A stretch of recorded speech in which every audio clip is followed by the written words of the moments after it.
After the Apocalypse, a pandemic survival story. Season 3, Episode 5, Stealth.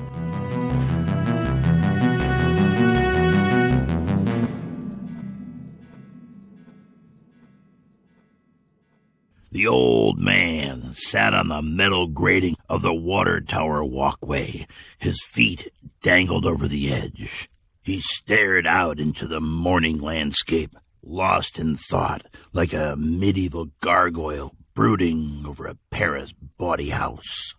The early summer trees in the distance were a redolent green carpet exploding from their winter sleep. Across this vista, the city buildings gave way slowly to the forest, first with an intermittent infusion of green fingers reaching down to the urban streets, then more trees than buildings with shaded roofs poking out occasionally, and finally an unbroken canopy to the west. The way the city merged into the forest gave him the distinct impression that the forest was eating the city like creeping green ivy consuming an abandoned building. Here and there, the morning mist hung in the shadows of the steep Tennessee hills. He supposed the locals might call them hollers. If not for the knowledge that under that tree canopy, skeletons of the dead lay still in their gruesome final repose, it might be a postcard-perfect view of a postcard-perfect morning. The perfect beauty of this sun-warmed day should have filled him with peace, but it did not. The world felt heavy on him this morning. Somewhere out there was Tullahoma State Technical College, and as they got closer to Paul's school, the old man's thoughts became darker, his motivation became weaker, and it got hard to move. Shouldn't he feel the opposite? Shouldn't he be excited? As he approached the completion of his journey, the purpose began to lose its ability to drive him, to inspire him. Instead, he felt a great foreboding, a heaviness that made him move slowly and become morose with dark thought. It wasn't fear of death, or even a fear of discovering his son's ultimate death. It was a fear that he would never get the opportunity to fix what had gone wrong between them. That was what caused this dark mood.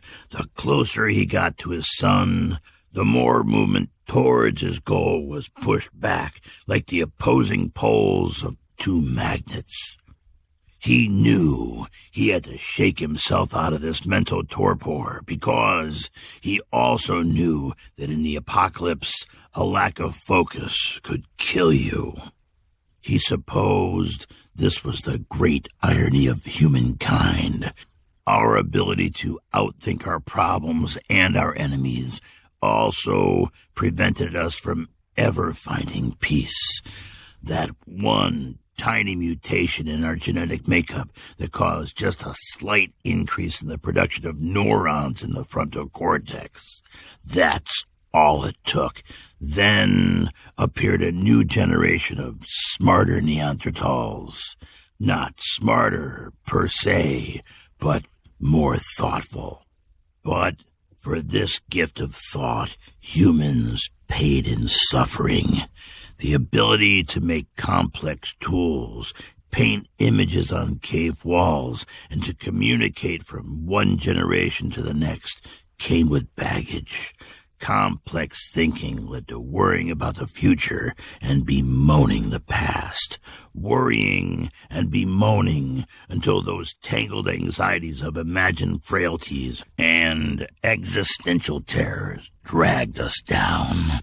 It had been like this for the old man his entire life.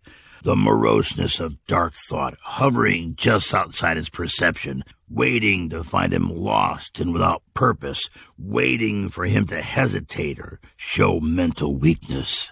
He was happiest, he supposed, when events drove him, when he was forced to live in the moment and he wasn't given the opportunity to think, studying for the next exam, treating the next patient, climbing the next rung. As long as he was battling in the fury of living, his thoughts never had the freedom to grow dark. But was that really happiness?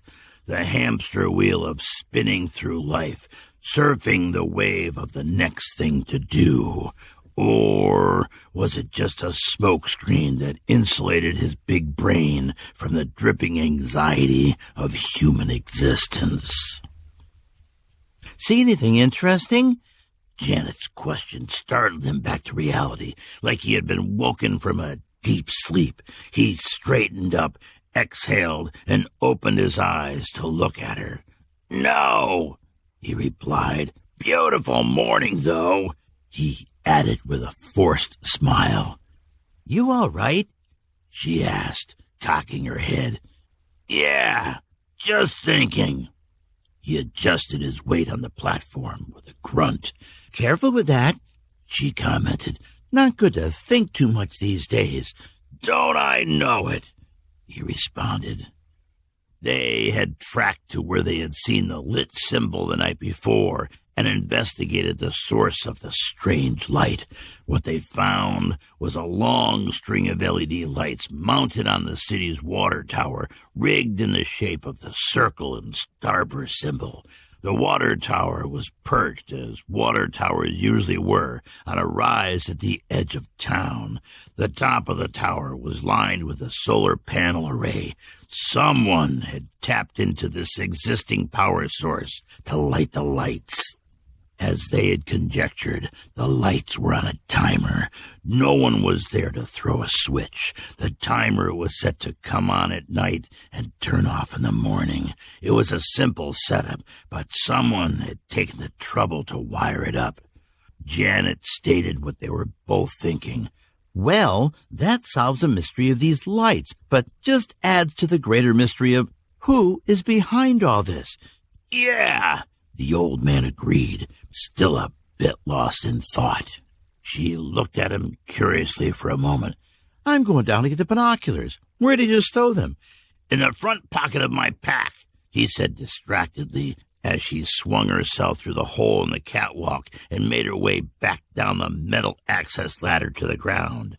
The old man thought about Paul and the last time they were together in person. He tried to bring that image of Paul into focus in his mind. It wasn't as easy as it should be. For some reason, it was easier to picture Paul as a 4-year-old, all bright and shiny and full of life, laying on the couch of their apartment, cuddled up close, reading Green Eggs and Ham. That was a clear memory that brought a warmth to the old man's heart.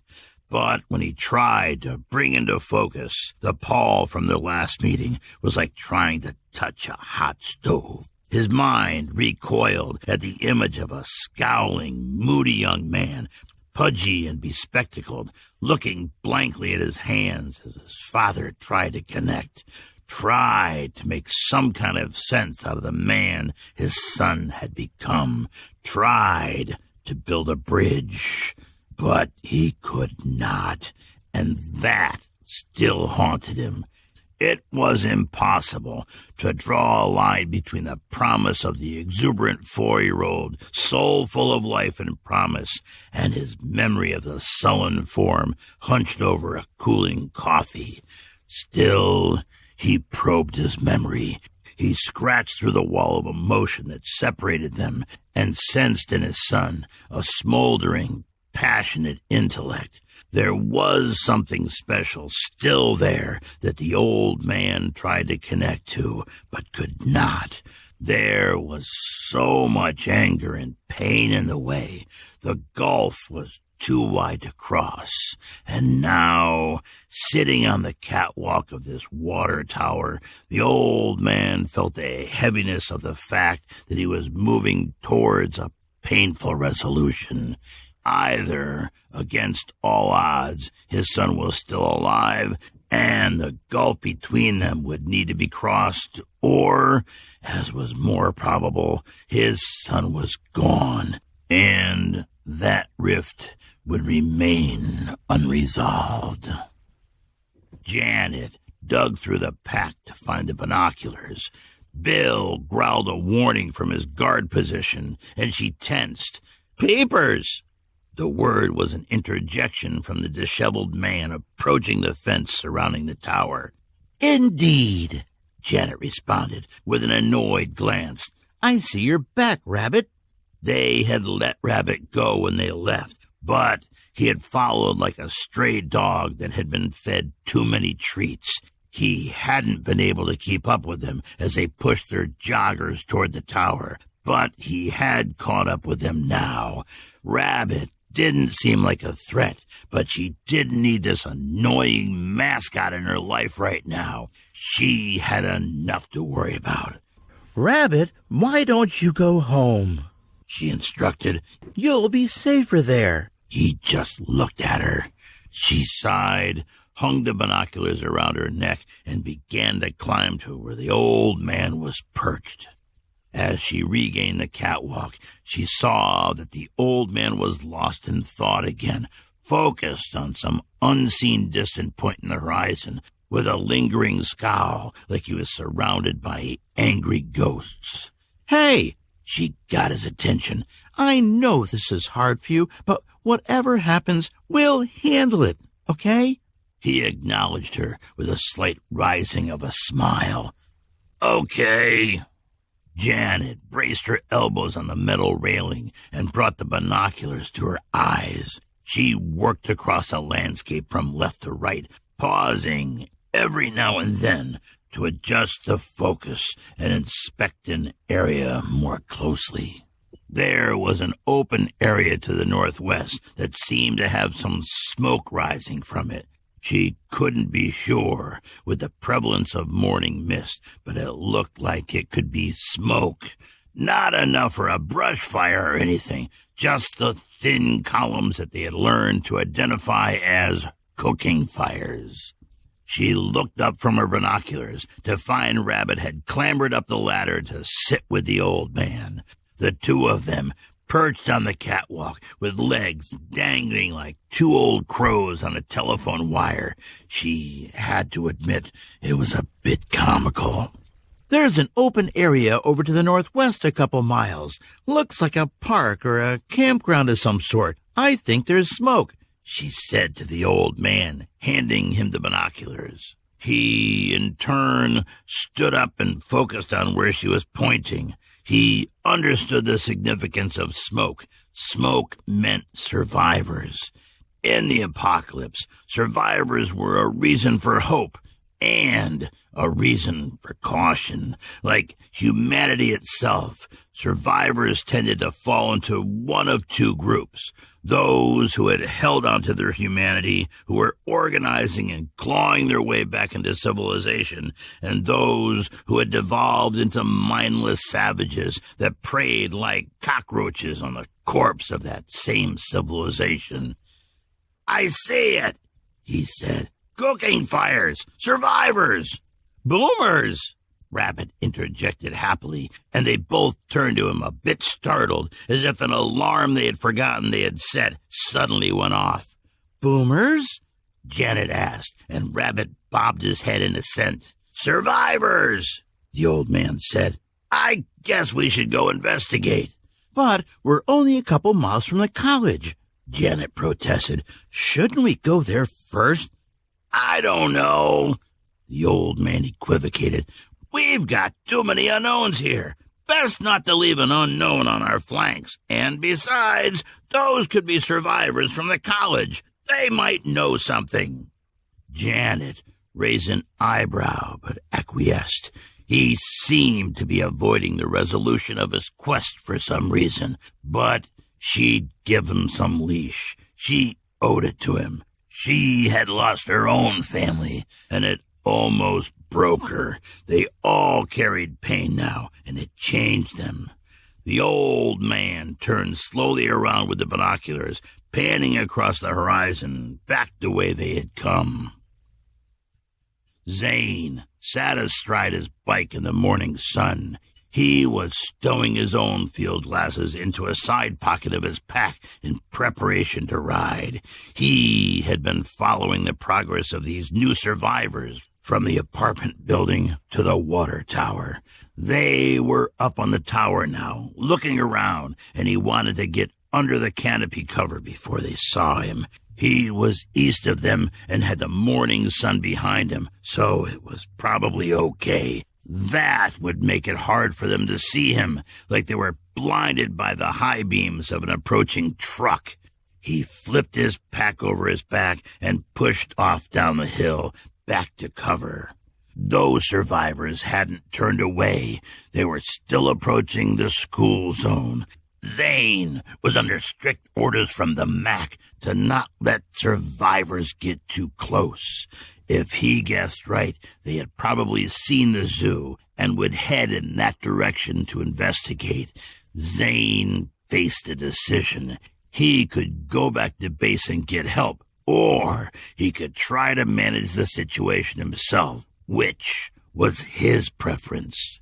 He settled on a plan to get in front of them before they reached the zoo. He had already reported in, so Mac knew what the situation was. If he couldn't handle them, he could always go back for help. Zane could get in front of them by cutting across via the power lines that ran south, going around the marsh and swinging back before they got to the zoo. Boomers didn't move that fast. He could beat them there easily enough on his bike. If they did head for the zoo, he would be there waiting to collect them. It should be easy enough to lead them into one of the traps. It always was. Boomers were too curious for their own good. The warm summer air cooled quickly as he slid through a thermocline layer to where the bottom of the hill leveled out into marshy ground, and the mist gathered like gas from a rotting corpse. Zane shook off a shiver and drove his bike forward with machine-like efficiency. The best traps were the simplest traps, and it was simple. Nothing more than a big mousetrap, really. They set some trailers and shipping containers down on open ground. They mocked up survival supplies in them. When the boomers went inside to investigate, the door slammed and locked. The nerds had rigged it with sensors. Once they were inside, they were trapped. Then he could approach safely and talk to them. When they were ready to cooperate, and when they had given up their weapons, they were set free to continue their travels, or they were left to live out their lives in the zoo. If there were cohorts among them who could be brought into the collective, they were. Even with their higher survival rate, the collective could always use more help. New recruits required extensive re-education, and that taxed the collective's limited resources. But it worked out for the best at the end of the day. The kaiju said something like, "Rivers need water to flow." Zane ran through all this in his head as he cranked his way across the valley and up the next hill. He had just the trap in mind. It was an old box trailer. It was painted with a smiling kid holding a snack cake. Boomers couldn't resist the thought of magical snack cakes. He smiled at that. Collecting these old-timers would be a piece of cake. Then he heard the distinctive thwisp, thwisp, thwisp of air escaping from a tire. Crap, he thought, and did some calculations in his head. I can swap that tube out in less than 5 minutes. I should still be able to beat them to the trailer. And with that, he quickly got to work. Flipping the bike, he popped a quick release on the front wheel and dug into his saddle pack for the tire levers and CO2 cylinder. Piece of Cake. The old man lowered the binoculars and looked at Janet with concern on his face. "What is it?" Janet asked, glad that he was recovering from his recent mood. We're being followed, he said matter-of-factly. Are you sure? By who? Janet looked around with some alarm in her voice. By whom? Rabbit corrected shyly, and when the two others looked at him, he shrugged and added, Hoodies! It was the old man who asked the next obvious question. You're saying these hoodies are following us? Did these hoodies make the bone piles and these symbols? Hoodies! Rabbit agreed and nodded a positive response. Is over there where the hoodies live? Janet asked hopefully, pointing to where they saw the smoke. Boomers! Rabbit shook his head. I get more rational answers talking to the dog. Janet swore. The tension was rising again as they sought to understand the level of threat they faced from this new group. Turning to Janet, the old man explained, I thought I saw something last night when we were on the roof, but wasn't sure. I just saw it again. Someone on a bicycle. On a bicycle? Janet asked. Yeah, like a mountain bike type, dressed in black, watching us from the hilltop to the east. Something still doesn't feel right, she responded. I feel like we're reacting here. I'd feel better if we had a plan. Looking through the binoculars again, the old man said, There's a dust trail. Looks like they're heading west towards the smoke you saw to the northwest. But now, he paused in thought, they're going to have to go around that big marsh to get there. Even on a bike, that's going to take some time. But it's a straight shot for us. He pointed towards the open area where they had seen the smoke. How about we drop our gear and get there before they do? We can see the lay of the land first. Maybe set up a surprise for them and get some answers. He smiled. They won't expect us to move as fast as we can. I like it, Janet said, already heading down the ladder. If we move fast, we can intercept them. That's the only way to get the upper hand. Sorry, Rabbit. We're going to take off now, and you're not going to be able to keep up, the old man said as he too made his way towards the ladder. Janet added, Rabbit, go home. You'll be safer in your building. Things are about to get interesting.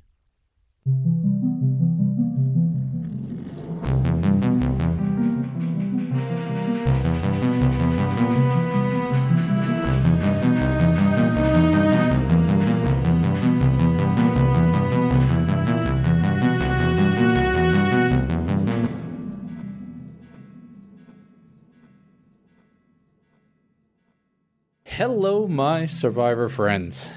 So, what'd you think of Season 3, Episode 5? Maybe things are going to get interesting. I don't know. So, how are we doing this week? Podcasts are a strange form of time travel, aren't they? You may be one of those listeners who have been binge listening through the podcast, and you just got to this episode. In that case, all of this seems like yesterday, right? You just listened to an episode 30 minutes ago. Or you may be one of those listeners who have caught up, and now you're forced to wait an excruciating 2 whole weeks for the next episode. Goodness, how slow they seem to come. Or you could be listening 5 years in the future, when this episode is just a dim flicker of a memory for the rest of us. So I'm doing a better job this season of writing ahead, but even that is a bit challenging because of this time travel. It's challenging for me because it means I just listened to episode 4 when it was released to the public this last weekend. Yes, I do listen to the finished product. But I've also written, and Robert has recorded this episode, episode 5, and now I'm in the middle of producing that. Bear with me. And I'm also working on a draft of episode 6. So I got all 3 of those episodes bouncing around in my head, which is confusing as hell for my furry little brain sometimes. But, yeah. What took you a week to binge listen to was 2 years of my life. I have no point. I just wanted to say that that's some weird time travel stuff right there, isn't it? Hey, so whoever and whenever you are, thank you for joining us on this little adventure. We are an independent podcast, written and produced by me, and read by the wonderful Robert Weinheimer. Since we are independent, we need your support. I work for free, but Robert gets paid, so we gotta pay Robert. So please consider becoming a patron on Patreon, or you can use the new membership option on Acast to get that early release, commercial free, and I'll send you a patch. The links are here in the show notes. So I have a book report to share with you today. I am quite proud of myself for having read another from the classic fiction canon, Watership Down. Yes, I've been trying to fill in the egregious gaps in my reading history. Yes, there are important books, or even significant books, that I have not read. And even though I am a voracious reader and am in firm possession of the finest prep school liberal arts education, I still find important books that I haven't read. And one of the places I find these gaps is on the ever-popular listicles, like 100 books everyone should read before they turn into a pumpkin, and the ilk.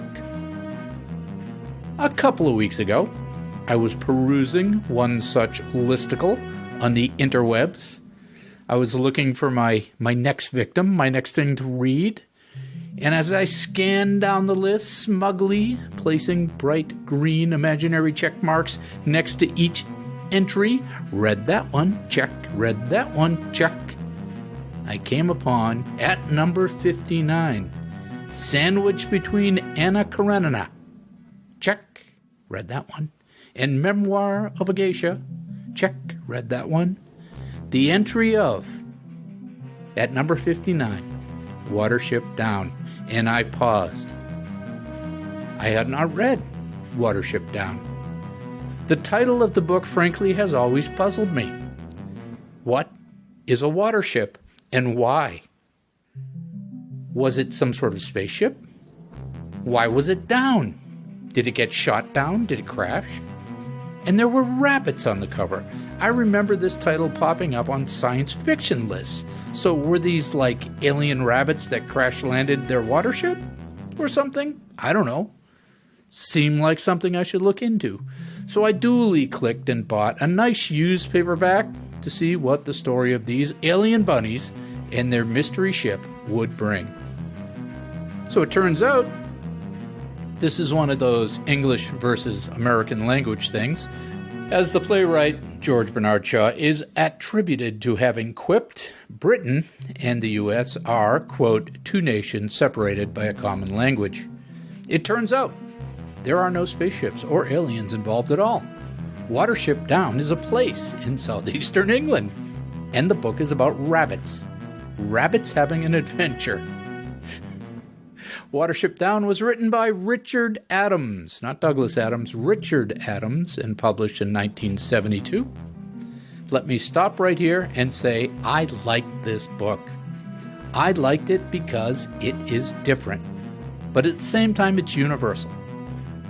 It's one of those books which you will find many stories about, right? You will find many examples of these on your top 100 lists.